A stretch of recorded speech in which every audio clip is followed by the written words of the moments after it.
اب آپ سے کیا بتانا ہے، آپ تو جانتے ہی ہیں بچوں کو صحت ہو جائے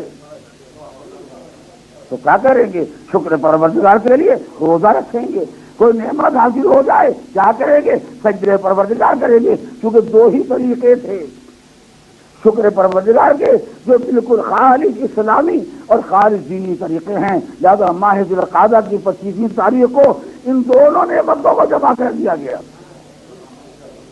اگر پروردگار عالم کی زمین سے آپ دانا حاصل کرنا چاہتے ہو تو شکر خدا یہ ہے کہ ایک دن تو کم سے کم دن بھر فاقہ کرو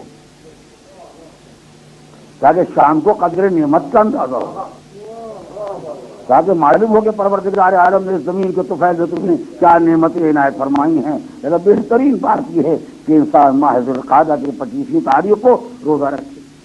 اس کے بعد نماز کے لیے کہا گیا، 4 رکعت نماز بھی ہے، 2 رکعت نماز بھی ہے۔ بہرحال یہ نمازیں ہیں کہ اس تاریخ میں وارد ہوئی ہیں جن کے لیے بے پناہ اجر و ثواب رکھا گیا ہے۔ حد یہ ہے کہ ایک دن کا روزہ اور مہینوں برسوں کے روزے کا ثواب، ہزار گناہوں کے معاف ہونے کا وسیلہ ایک دن کا روزہ۔ اسی لیے روایات سے وارد ہوا ہے کہ پروردگار عالم نے ماہ رمضان کے روزے واجب قرار دیے، اور اس کے علاوہ سال بھر اللہ نے سوائے چند دنوں کے عید وغیرہ کے دنوں کے علاوہ پروردگار عالم نے ہر دن کے لیے روزہ مستحب قرار دیا۔ جب بھی آپ روزہ رکھیں گے ایک بہترین عمل، بہترین عبادت ہے، پروردگار عالم آپ کو اجر و ثواب دے دے گا، مگر سارے سال میں ماہ رمضان سے ہٹ کے 4 دن ایسے ہیں جن کے روزے کو بہترین روزہ اور سب سے زیادہ افضل و برتر قرار دیا۔ کی 25ویں تاریخ یعنی کل آنے والی صبح، اس میں روزہ رکھنے کا بے پناہ ثواب ہے، اور چونکہ سنتی روزہ ہے لہٰذا اتنی بڑی تو پابندی بھی نہیں ہے کہ آپ نے نیت کری شام تک اس کو چلانا ہی ہے۔ اگر آپ رکھ سکتے آخر تو سبحان اللہ، اگر نہیں رکھ سکتے جتنی دیر تک آپ کی نیت سلامت رہے گی اتنی دیر تو پروردگار ثواب دیں گے۔ اگر واجب ہوتا تو وہاں یہ اختیار نہیں کہ چاہے آپ تو دیں گے، لیکن چونکہ سنتی ہے، مستحب ہے، تب پروردگار نے کہا کہ تم کو اختیار دیے دیتے ہیں، کم سے کم راہ اطاعت میں چلنے کا ارادہ تو کر۔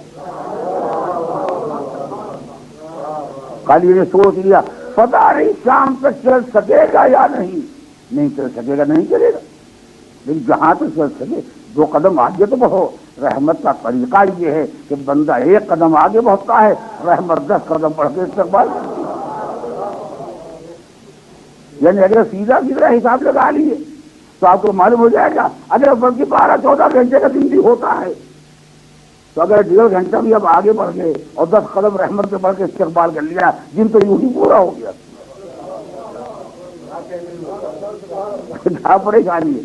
اور اس کے بعد اگر خدا آگے نہ بڑھے، کسی اور نے بڑھ کے افطار کرا دیا، پروردگار کہتا ہے ان کو روزہ رکھنے کا ثواب دیں گے، ان کو افطار کرانے کا ثواب دیں گے۔ یہ تو افطار ماہ رمضان والا ہوتا ہے جو روزہ مکمل ہونے کے بعد رات میں ہوتا ہے۔ یہ سنتی روزے ہیں، جس وقت بھی کوئی انسان کسی کو روزہ افطار کروانا چاہیے، کھلوانا چاہے جب بھی کر دے گا، پروردگار عالم اسے بھی ثواب دے دے گا، اسے کہ اس کی نیت کی دن بھر کی، لہٰذا اس کو تو روزے کا ثواب دینا ہی ہے۔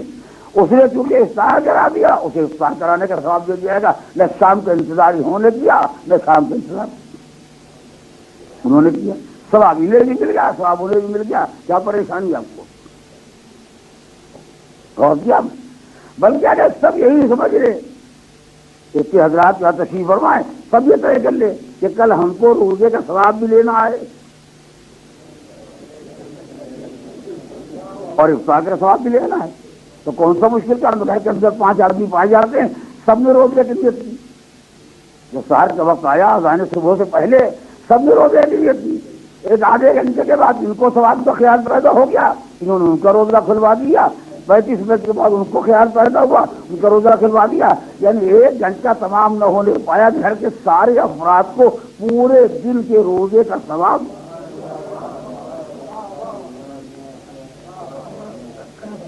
اس مقام پر کبھی میں نے واقعہ بیان کیا تھا، دہرانے کی ضرورت نہیں ہے، آپ جانتے ہیں، مگر ان ساری باتوں میں پہلے وعدہ الہی پر اعتبار ہونا چاہیے.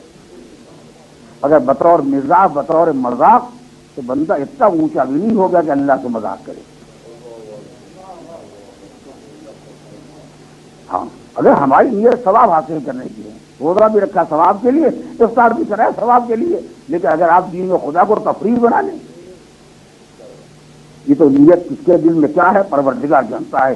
مالک اس بات کو برداشت نہیں کر سکتا ہے کہ تو اس کے احکام کا مذاق اڑائے، اور اس بات کو برداشت نہیں کر سکتا کہ کوئی اس کے وعدے کے اعتبار نہ کرے. اب اس کے وعدے کے اعتبار کرے بالکل 5 منٹ کے بعد